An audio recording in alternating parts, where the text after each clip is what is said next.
You look at the standings through 41 games last year, and I realize again, like, yeah, last year, totally different situation in the net. But they're 21-14-6 with a .585 points percentage. They're in not just a playoff spot, in the division leaders. They're third place in the Metro after 41 last year, a point back of Carolina. Yeah, they're real good. Like, it wasn't just that they were overperforming last year. They were legitimately good in the first half of the season and really through January, but this is like January 10th. I think they played their 41st game last year. They were low on the regulation wins again. Yes, only course. 14 at this point last year, which is interesting. They won a bunch of shootouts, remember, in the first half? Yeah, shootouts, overtime. So this is not a new thing, the low regulation win total. It's just that they've won fewer games overall this year, so it's all down. Yeah, and it's the whole number is, and I think are they still last in regulation wins? I think they only have 9. Like, they're not in double digits in regulation wins. But you look at that last year, and you see this huge drop, over 100 points by points percentage, like 585 to 476. That is gigantic. What is the difference? And yes, the goaltending is abysmal. This is one of those, like how I was describing Chuck Fletcher. I don't know if I have the vocabulary to, because we were just, it's terrible. We're not allowed to say those words terrible. Anymore. Yeah, we can't. We're not allowed to swear. Yeah, anymore. That is true. Like, it's terrible. It's the worst, and we can say this over and horrendous, over. abysmal. Yeah, like we can break out embarrassing. We can break depressing. out the thesaurus, but like. Stinky.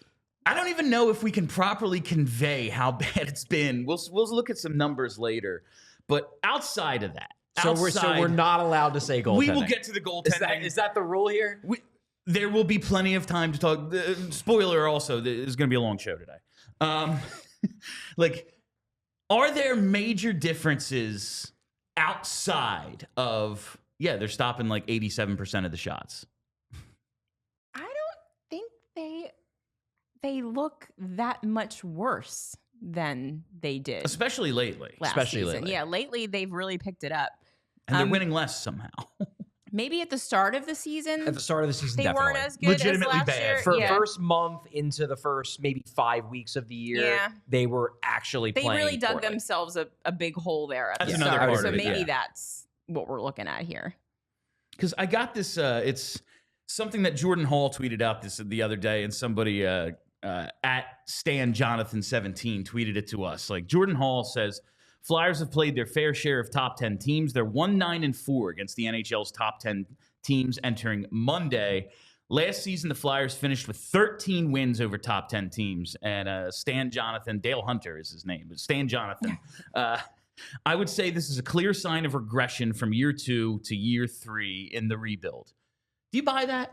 I mean, it's certainly regression in terms of standings place and win-loss percentage and record. Is it regression in terms of how they're actually playing? Am I not allowed to say the word goaltending? No, because that was my reply. What it is, yeah. My reply was, I think it's a clear sign that the goaltending is the worst in the league. Because just look at the last 124 minutes of hockey they've played against a legitimately good team in the Maple Leafs. I wouldn't say the Flyers were head and shoulders better, but they were at least right there with them for most of these games. And it comes down to, Austin Matthews doesn't need that many opportunities. So if we hold them to 17 shots and he still has a outsized impact on the game, that's why we're rebuilding, because we don't have Austin Matthews. But they played really well, and they've played really well a lot, especially in the last month, and it's just not showing in the results. It's disappointing if you're a person who does want to see them follow through with what they say the plan is, to play these competitive games in March and April, to maybe have a chance at the playoffs, but really so these young guys learn what it is to play these games. At this rate right now, I mean, looking at the rest of the East, maybe no one pulls ahead, and they are still in it because everyone stinks. That was what my answer was going to be. But at this rate right now, the way they're trending, they're going to be a lot closer to the bottom than they are the middle. And I mean, is it possible that that is also part of the plan? Because I think you could simultaneously say, as a front office, we're not going to do a Chicago and actively try to lose. We're not actively going to make the team worse in hopes of getting top picks. we're going to try to put a good team on the ice that plays good hockey games, but also probably going to lose a fair number of games because we just don't have that many talented guys yet. So it's like, yeah, they're trying to win games. They're trying to be competitive, but also knowing like we're not there yet. So like, it's okay that we're not like achieving this playoff goal that we kind of said that we were going to try to go for. I think there are two things they're looking for out of when they talk about being competitive. One thing, this is the first, is they want to be competitive in games. Play hard. They don't want to be getting blown out every night, Be a tough out. losing 5-1. They want to be competitive, and they want these games to be close. That has mostly been true this year. Even though the record isn't good, they've lost a lot of games. A lot of those games against good teams, I mean, shit, we just watched 2 games over the last week. These are good.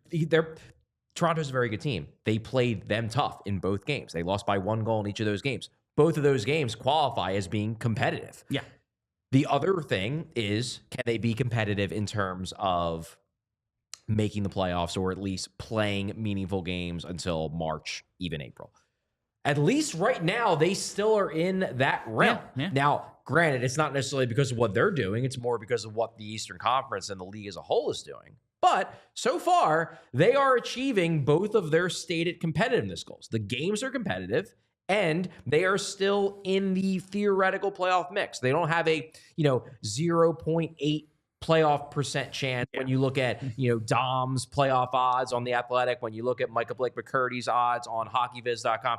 They're still in like the 10 to 15% range. Now, is that high? No, they'd ideally love to be higher, but they are still playing meaningful games in the sense that they can sell to the players that, hey, we still have a shot if we win. And the players can look at it and be like, we're only 4 points out. We could pick that up in a week or two.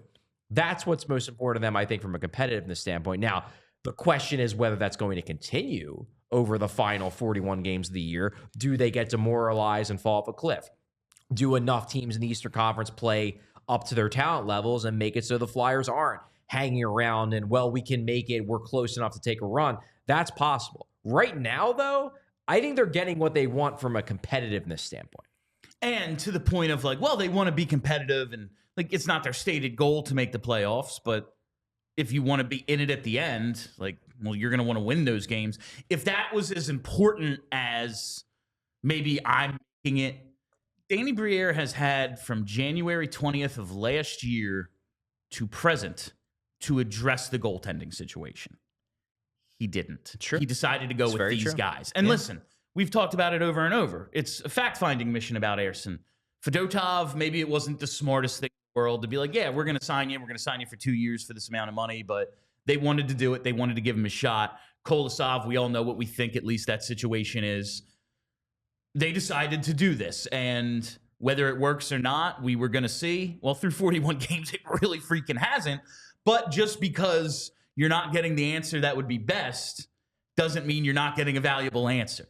And if we're finding out, like, oh, Ersson can't take a workload, and yeah, Fedotov, I don't know, he's interesting to watch, but he just, the angles, everything not coming around. Kolosov clearly just not an NHL goalie, NHL caliber goalie. It's an adventure at this point in his career. Ersson's the only one who consistently looks like an NHL goalie, even when he's struggling. Yes.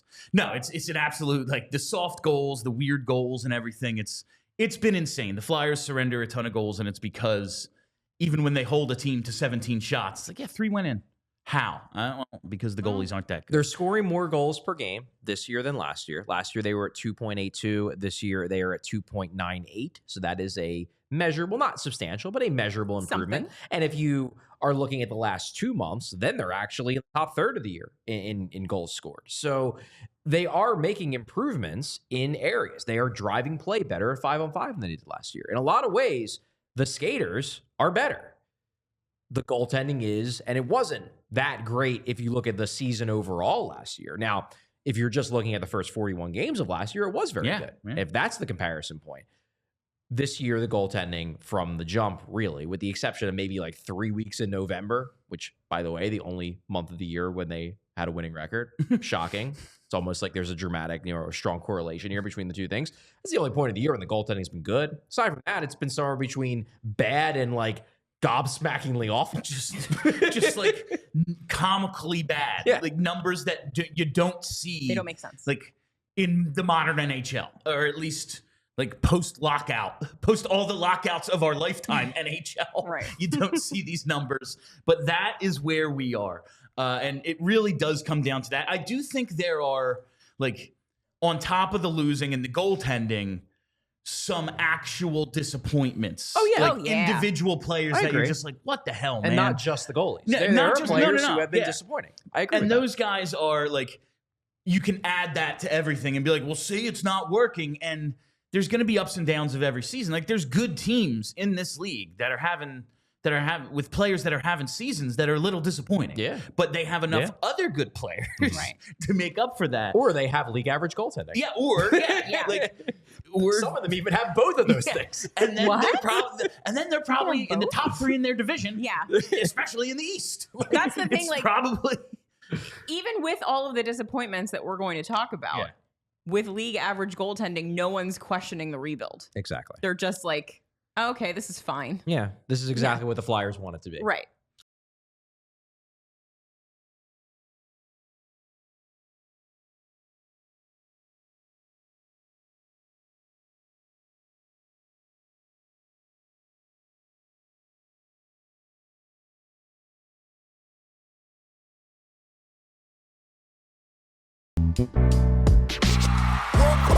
We all silly like the mayor.